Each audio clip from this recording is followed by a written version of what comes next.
பேசலாம் வாங்க. எதை பற்றி பேசலாம்? எல்லாருக்கும் என்ன பிடிக்குமோ அதை பற்றி பேசலாமா?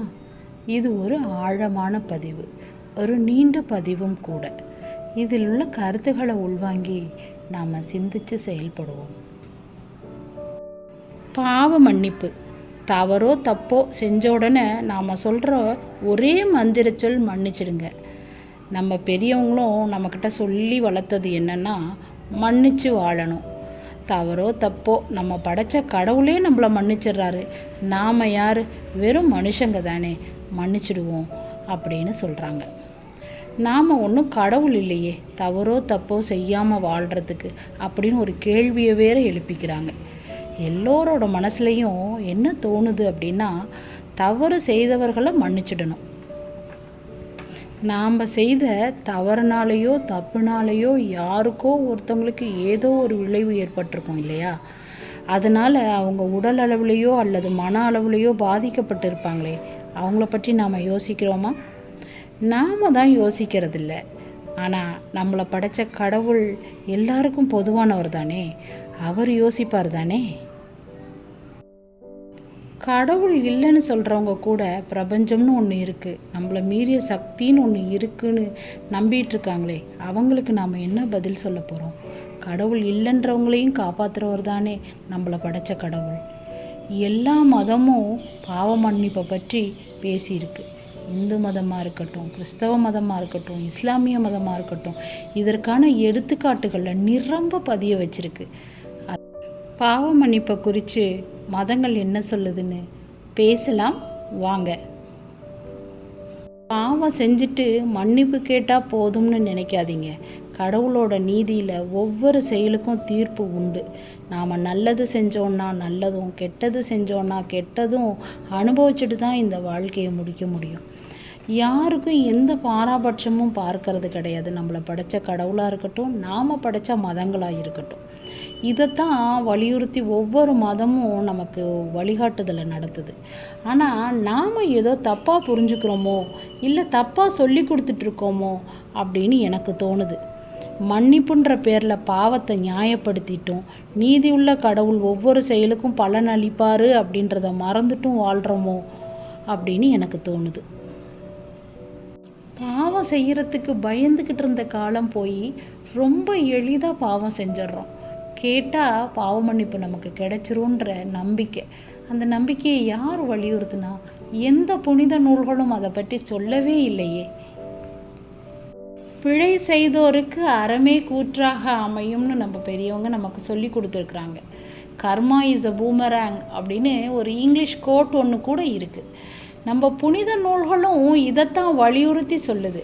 ஆனால் நாம் என்ன தெரியுமா பண்ணுறோம்? நமக்கு எது நியாயமோ அதுக்கு தகுந்த மாதிரி அதனோட அர்த்தங்களை மாற்றி சொல்லி கொடுத்துட்ருக்குறோம். பாவ மன்னிப்பு வழங்குகிற மதமாக கிறிஸ்தவ மதத்தை நாம் பார்க்குறோம்.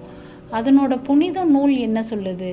மன்னிப்பு குறித்து 70 முறை மன்னிக்க வேண்டும். அப்போ 490 முறை நீ தவறு செஞ்சுக்கோ, அந்த தவறுக்கெல்லாம் நாங்கள் மன்னிப்பு கொடுத்துர்லாம் அப்படின்னு அர்த்தமா? அது இல்லைங்க. நம்ம தவறாக புரிந்திருக்கிறோம். அது என்ன அர்த்தம்னா, நாம் செஞ்ச தவறை பொது வெளியில் எல்லோர் முன்னிலையிலையும் அறிக்கையிடணும்னு சொல்கிறாங்க. அது மட்டும் இல்லை, மன்னிப்புங்கிறது தவறை ஒப்புக்கொள்ளுதல்னு தான் அர்த்தமே தவிர தவறிலிருந்து தப்பித்து கொள்ளுதல் அப்படின்னு அர்த்தம் கிடையாது. நீ என்ன மன்னிப்பு கேட்டாலும் நீ செய்த பாவத்திற்கான தண்டனை, அதனோட விளைவு எல்லாத்தையும் ஏற்றாக வேண்டும் அப்படின்னு தான் எல்லா புனித நூல்களும் சொல்லுது. இந்து மதம் பாவ மன்னிப்பை பற்றி என்ன சொல்லுதுன்னு ஒரு குட்டி கதை வழியாக பார்க்கலாமா? மகாபாரத போர் முடிஞ்சது. ஒரு நாள் கிருஷ்ணர் பிருந்தாவனத்தில் உலாவிக்கிட்டு இருந்தார். அவரை பார்க்குறதுக்காக பஞ்சபாண்டவர்கள் வந்திருந்தாங்க. அவங்கள வரவேற்றுட்டு என்ன காரணத்துக்காக வந்திருக்கிறாங்க அப்படின்றத கிருஷ்ணர் கேட்டார். அப்போது தர்மர் சொன்னார், மகாபாரத போகிறப்போ நிறைய பாவங்களை செஞ்சிட்டோம், தெரிஞ்சோ தெரியாமலோ நிறைய உயிர்களை கொன்றிருக்கிறோம், நிறைய உயிர்களுக்கு பாதிப்புகளை ஏற்படுத்தியிருக்கிறோம். அந்த பாவங்களையெல்லாம் போக்குறதுக்காக நாங்கள் புனித தலங்களுக்கு போய் பரிகாரங்களை மேற்கொண்டும் புனித நீராடல் பண்ணியும் வர்றோம் அப்படின்னு சொன்னார். நல்லது, நல்லபடியாக போயிட்டு வாங்கன்னு சிரிச்சுக்கிட்டே சொல்லிட்டு, தர்மா எனக்கு ஒரு உதவி செய்ய முடியுமான்னு கேட்டார். தர்மனும் சொல்லுங்க கிருஷ்ணா, என்ன செய்யணும் அப்படின்னு கேட்டார். கேட்ட உடனே தன் கையில் ஒரு பாகற்காயை எடுத்து தர்மன் கையில் கொடுத்து, நீங்கள் என்னென்ன பரிகாரங்கள்லாம் செய்கிறீங்களோ அந்த பரிகாரங்கள் எல்லாமும் பாகற்காய்க்கும் செய்யணும். நீங்கள் என்னென்ன புனித நீராடல் பண்ணுறீங்களோ அது எல்லாத்தையும் இந்த பாகற்காய்க்கும் செய்யணும் அப்படின்னு சொன்னார். சொன்ன உடனே தர்மனும் சரி அப்படின்னு சொல்லி பஞ்சபாண்டவர்கள் அனைவரும் விடைபெற்று கொண்டாங்க. சில நாட்கள் கழிந்தன. அதன் பிறகு பஞ்சபாண்டவர்கள் வந்தாங்க கிருஷ்ணரை பார்க்கறதுக்கு. கிருஷ்ணர் அலாதி பிரியத்தோட அரவணைச்சு வாங்க வாங்கன்னு வரவேற்றார். வரவேற்றதுக்கு பிறகு போன காரியங்கள்லாம் நல்லபடியாக முடிஞ்சுதா அப்படின்னு கேட்டார். கேட்ட உடனே தர்மன் சொன்னார், நாங்கள் நல்லபடியாக எல்லா பரிகாரங்களையும் செஞ்சோம், புனித நீராடெல்லாம் மேற்கொண்டோம், அதனால் எங்களோட பாவங்கள் எல்லாம் போயிருச்சு இப்போ கிருஷ்ணா அப்படின்னு சொன்னார். அதற்கு கிருஷ்ணர் ஆச்சரியம் கலந்த சிரிப்போட, அப்படியா தர்மா அப்படின்னு கேட்டார். நான் கொடுத்த பாகற்காய் எங்கே தர்மா அப்படின்னு கேட்டு முடிக்கிறதுக்குள்ளாரையும், இதோ கிருஷ்ணா, நாங்கள் அந்த பாகற்காயை எல்லா பரிகாரங்கள்லேயும் ஈடுபடுத்தினோம், எல்லா புனித நீராடல்கள்லேயும் ஈடுபடுத்தினோம் கிருஷ்ணா அப்படின்னு அவரோட கையில் கொடுத்தாரு. தர்மன் கையில் இருந்து வாங்கின பாகற்காயை கிருஷ்ணர் 5 துண்டுகளாக நறுக்கி 5 பேர்ட்டையும் கொடுத்து, இதை சாப்பிட்டுட்டு என்ன சுவையில் இருக்குன்னு சொல்லுங்கன்னு கேட்டார். 5 பேருமே சுவைச்சு பார்த்துட்டு கசப்பாக தான் இருக்குது அப்படின்னு சொன்னாங்க.